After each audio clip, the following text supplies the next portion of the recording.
When you speak with purpose, many people listen. Hello friends, and welcome to the Daily Shift Story YouTube channel. Today's story is about a 24-year-old young man who worked for a wealthy merchant. He had no parents, and life was full of hardships. Every day he would go to work, come back home, cook his food, eat, and go to sleep. That was his life. One day, he saw an old beggar carrying 3 heavy bundles on his back, walking from one town to another. The beggar looked very old and extremely tired. Eventually, he stopped and sat down under a tree to rest. As he sat there, he saw the young man walking in the same direction. When the boy came close, the old man called out to him and said, "Son, can you please help me a little? This bundle is very heavy. I'm old and can't carry this load much longer. I'm exhausted. Would you help me take just one of these bundles to the next village? In return, I'll give you 3 gold coins." The boy smiled and said, "No problem, Baba. I'm happy to help. Just tell me where you need to go." Saying this, he picked up one bundle and placed it on his shoulder. But as soon as he lifted it, he realized it was indeed very heavy. Still, both the boy and the old man began walking together. After walking a short distance, the town ended and a deserted path lay ahead. The boy started wondering what could be inside the bundle to make it so heavy. The old man replied, "Oh, nothing much, son. It just contains some copper coins." Hearing this, the boy thought, he must be a trader. That's why he's carrying so many copper coins. But then he told himself, why should I care? My only job is to carry this bundle to the village. He shook off his thoughts and kept walking. After some time, they reached a riverbank. The boy was strong and fit, so he stepped into the river without thinking twice. But the old man stayed behind on the shore. The boy called out, "Baba, come on. We need to cross this river to reach the village." The old man said, "I know, son, but I'm too old to cross this river while carrying 2 bundles. What if I slip and fall? Could you please carry one more bundle for me? I'll give you 3 more gold coins for that too." The boy smiled again and said, "Baba, even if you didn't give me anything, I would still help you. I'll make sure you reach the village safely." The old man looked at him kindly and said, "You are a good soul, my son." He then handed over the second bundle. The boy found this bundle even heavier, but he didn't complain. Together, they crossed the river with great difficulty. As they walked further, the boy casually asked, "Baba, what's in this second bundle? It's so heavy." The old man replied, "That one has silver coins in it." Now the boy started to think. One bundle has copper, one has silver. This Baba must have sold all his property and is traveling with all his savings. But he kept quiet and kept walking. Soon, they reached another deserted path. The boy started thinking again. This place is so isolated. If I run away with these coins, how will this old man ever catch me? He's too weak. With this money, I could start my own business, maybe even open a shop. And honestly, what would this old man do with all this money at his age anyway? He tried to shake off the thought, telling himself it was wrong. But the idea kept coming back. A little further ahead, they reached a hilly path. The old man said, "Son, I won't be able to climb this hill. My knees hurt, and I'm too old. If you can carry the 3rd bundle too, I'll give you 3 more gold coins. But be careful, don't drop it, and don't let it open." The boy asked, "What's in this one?" The old man said, "This one has gold coins." The boy became very excited. Without saying a word, he took the 3rd bundle as well. Now, the old man walked freely up the hill, while the boy struggled with all 3 bundles. Still, he felt energized just thinking about the treasure. If I get all this money, my life will change forever. I'll be rich. These coins will set me free from this miserable life. And Baba, he's too old to use any of it. Eventually, he moved ahead of the old man. As soon as they reached the top of the hill and the downhill slope began, the boy bolted.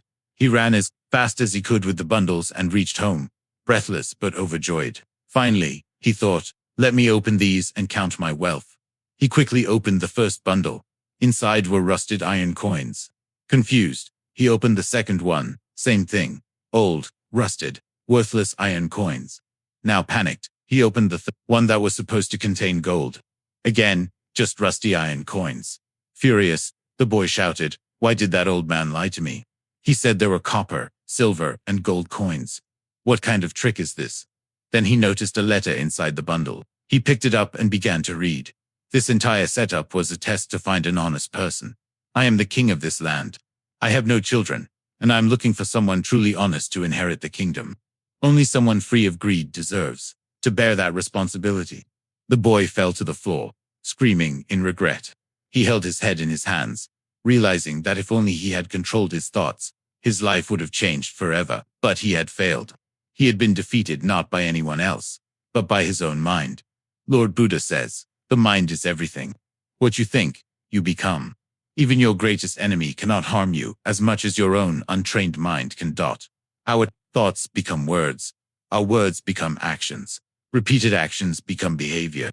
And over time, that behavior becomes character. That character shapes our destiny. That's why it is so important to become aware of our thoughts. Weakness begins with a small thought. If not removed, that small thought grows like a tree and eventually destroys our ability to think clearly, just like it did with the boy in this story. So how can we control such thoughts? Lord Buddha gives us two powerful insights. First, cultivate right intention. Ask yourself before doing anything, why am I doing this? Is my intention to hurt someone, insult someone, or elevate myself? Be honest. If your intentions are pure, your mind becomes aligned with truth, and you build strength from within. Second, practice awareness of the mind. Don't react to every thought or emotion. Just watch them. See what's happening in your mind, good and bad thoughts, your memories, your feelings, without reacting. Gradually, your thoughts will calm down, the storm will settle, and peace will return. Buddha said, he who watches his own mind without reacting is the true ascetic. Such a person can truly master their life and live with peace and joy. So if you want to live a life full of happiness and peace, learn to control your mind. Empty it of unnecessary thoughts. Become aware of what's happening inside it. Friends, sometimes all it takes is one powerful story to change your life. If this one touched you in any way, don't forget to subscribe and stay tuned for our next video. A tired and worn-out young man named Arif had grown weary of city life. Day and night, he worked hard, ate modestly, and returned to a lonely rooftop room that was the extent of his world. At the company where he worked, he received more commands than respect. His salary was rarely on time, and his co-workers often mocked him for being so quiet. One day, overwhelmed with hopelessness, Arif wandered toward the old forest on the outskirts of the city. Crying silently, he sat beneath a tree, feeling as if there was nothing left to live for. His eyes were closed, his heart was heavy, and his mind circled one haunting question. Is there any escape from this life? Just then, a gentle voice called out, son, if you're tired, share the burden. Arif opened his eyes. Standing before him was a very old man, holding a worn-out staff, a small bag slung over his shoulder, and eyes that seemed to hold the wisdom of centuries. Who are you? Arif asked, confused. A traveler, the man replied with a kind smile. Searching for the truth. The truth. Where can you find that? The old man crouched beside him. If the questions in your heart are still alive, the answers can still be found. Arif looked at him curiously. The man appeared poor, yet his words carried a peace Arif had long been searching for. Would you walk with me? The old man asked. The journey isn't easy, but maybe, just maybe, you'll find what you're looking for. Without thinking much, Arif nodded. Life wasn't offering him anything anyway, not try a new path. They began walking together. The road was silent, long, and mostly empty. For 3 days, they walked with little conversation. Occasionally, the old man would ask Arif a question, to which Arif would simply respond, I don't know. On the 4th day, they reached a small village. The old man stopped and said, this is the first stop. I need to stay here a while. Could you take this bag across that hill for me? Think of it as a trial. Arif picked up the bag. It seemed ordinary at first, but the higher he climbed the hill, the heavier it became. It felt as though he was carrying all the fatigue of his life. He wanted to quit several times, but he kept reminding himself, it's just the first step. I won't give up. When he finally crossed the hill and opened the bag, all he found inside was a single piece of paper that read, when you carry the weight of life, it burdens not only your body, but your heart. Are you still willing to continue the journey? Arif smiled faintly, kissed the paper, and returned.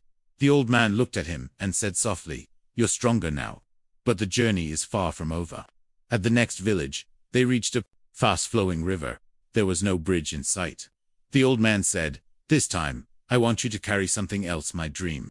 This glass bottle contains the most precious dream of my life. Do not drop it. Do not place it on the ground. If it breaks, the dream is lost forever. Arif carefully took the bottle. The glass was fragile, and crossing the river was risky. He pressed the bottle against his chest and stepped into the cold water. Every step felt uncertain, and at one point, a dark thought crept into his mind. Why not break this? Dreams belong to the rich, not someone like me. But he quickly stopped himself. No, let someone else's dream die. I can't do that. He crossed the river with extreme caution and handed the bottle back to the old man. The old man looked at him, his face calm, and said, "You've now learned how to protect someone else's dream." Later in the journey, they met a wandering sage, who handed Arif a hollow stick and said, "This represents your intention. If you ever fall prey to greed, anger, or arrogance during your journey, it will snap on its own." The path ahead became more difficult. Arif began to encounter temptations: gold scattered along the roadside, food during days of hunger, and lies that could offer easy rewards. Each time, Arif stopped, reflected, and chose the harder, honest path. Eventually, after many days of travel, they reached a deserted fortress. The old man opened its grand wooden door and said, "This is my home. But more than that, it is the final test." As Arif stepped inside, he was stunned. Piles of gold, diamonds, ancient books, and treasures surrounded him. "You have all this?" Arif asked, shocked. "But you lived like a beggar." The old man chuckled. "I gave it all up. I am a king. But I had a problem: I had no successor I could trust. So I left my palace in search of someone who wouldn't be blinded by greed, who could carry the weight of life, protect the dreams of others, and keep their conscience alive." Arif took a step back. "But I'm not worthy of this. I'm just a failed man." The old man stood up and placed a hand gently on his shoulder. "That is your greatest strength. You never claimed to know everything. You learned, you changed, and you turned your darkness into light." Tears welled in Arif's eyes. He stood silently, overwhelmed. The old man spoke slowly. "Now you must choose. Only if you can walk away from all of this, will I give it to you." Arif looked at the treasure, then back at the old man. He smiled and said, "I only want peace and respect, not gold, not a throne." The old man laughed a laugh that seemed to echo through time itself. "Then you've passed, my king." Arif became the new ruler, not by birth, but by heart. His first command was to make education, justice, and the freedom to think the pillars of the kingdom. And he would always say to his people, "Life will give you everything, but only when you become someone who is ready to give first." And in the end, the words of Buddha ring true. The mind is everything. What you think, you become. No enemy can harm you more than your unguarded thoughts.